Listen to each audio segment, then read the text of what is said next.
Imagine waking up, walking from your bedroom to the kitchen to make coffee, and in those few steps, you've just crossed an international border. No passport check, no customs, just a line on your floor. Sounds crazy, right? Well, welcome to Baarle, the most ridiculously complicated town on Earth. This isn't just a town on a border, it's a town that is a border, a chaotic patchwork of two different countries woven into a single community. So, what's the deal with Baarle? It's split between Baarle-Hertog, which is part of Belgium, and Baarle-Nassau, which belongs to the Netherlands. But it's not a simple split down the middle. Oh no, that would be too easy. Instead, it's a series of 22 Belgian enclaves completely surrounded by the Netherlands. And within those Belgian enclaves, there are another 7 Dutch counter-enclaves.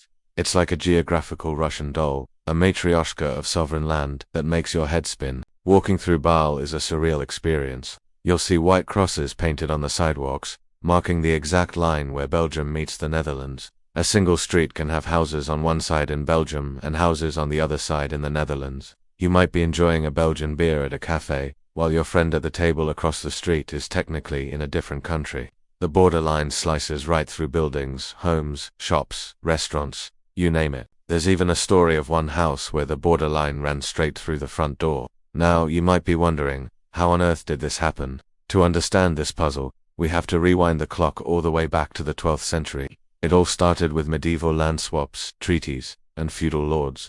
Back in 1198, Duke Hendrik I of Brabant was in a bit of a financial pinch.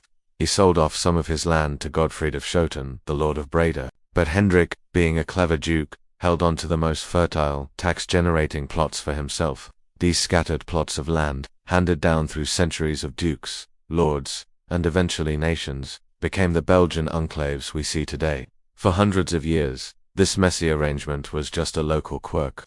But when Belgium declared independence from the Netherlands in 1831, these historical landlines suddenly became international borders, and just like that, Baarle's fate as the world's most confusing border town was sealed. Living here creates some truly bizarre situations.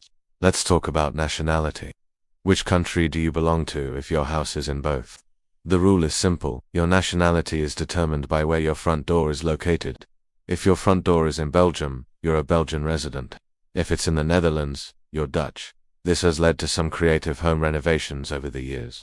If taxes were lower or building regulations were more lenient in the other country, people would literally move their front doors. There's a famous case where a homeowner's front door was right on the borderline. So what did they do? They gave the house 2 addresses, one in Belgium and one in the Netherlands, each with its own doorbell. Talk about having options. And it's not just about which side your door is on, it affects everything. You have 2 town halls, 2 police forces, 2 fire departments, and even 2 post offices. A letter mailed from a Belgian house to its Dutch neighbor across the street has to travel all the way to a sorting center in Brussels, then to one in the Netherlands, before finally making its way back to Baarle, a journey that could take days for a distance of just a few meters.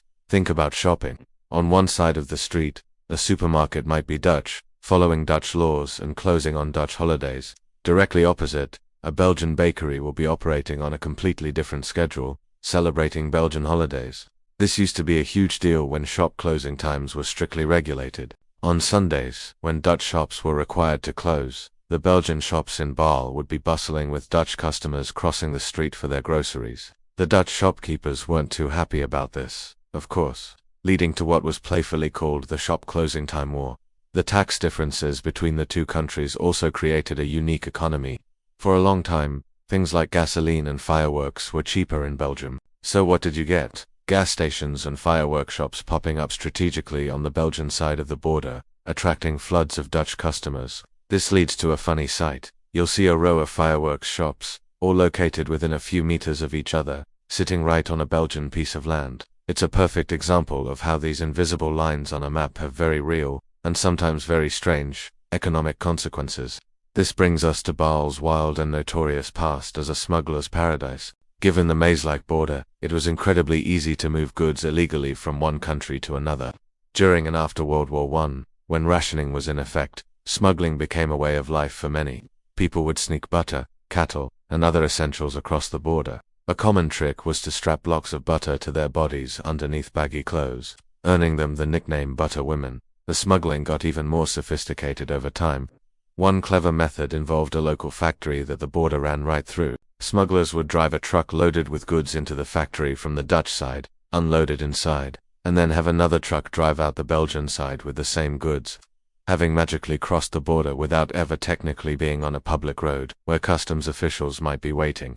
The police from both countries tried to clamp down on it, but chasing a smuggler in Baarle was a nightmare.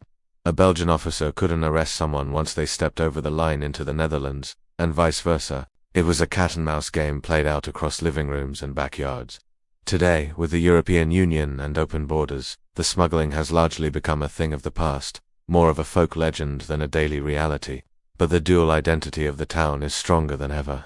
The two municipalities work together closely through a joint council to manage shared services like roads, water, and electricity. It's a remarkable feat of cooperation. Imagine having to get two different mayors from two different countries to agree on which day the trash gets collected. It's a testament to the practical get-it-done attitude of the people of Baarle. For the 9,000 or so residents who call this place home, this is just normal life. They navigate the two legal systems, two tax codes, and two sets of public holidays without batting an eye. A child might go to school in Belgium but play soccer for a Dutch team. You might pay your property taxes to the Netherlands but your income tax to Belgium. It's a daily dance between two nations. Baarle isn't just a geographical oddity. It's a living museum of European history and a symbol of cross-border cooperation. It's a place where the abstract concept of a national border becomes tangible, visible, and utterly absurd.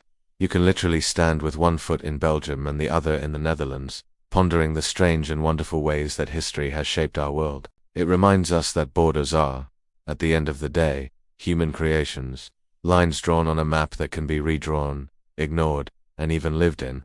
So, if you're ever looking for a travel destination that will truly blow your mind, forget the Grand Canyons and ancient ruins for a moment. Head to the quiet, unassuming town of Baarle. Go have a coffee in one country and pay for it in the currency of another. Walk through a grocery store where the border runs down an aisle, separating the Dutch cheese from the Belgian chocolates. It's an experience that will make you question everything you thought you knew about what it means to be in a country. Thanks for joining me on this journey through the world's craziest town. If you enjoyed this trip down the rabbit hole of bizarre borders, don't forget to hit that like button and subscribe for more adventures into the weird and wonderful corners of our planet. See you next time.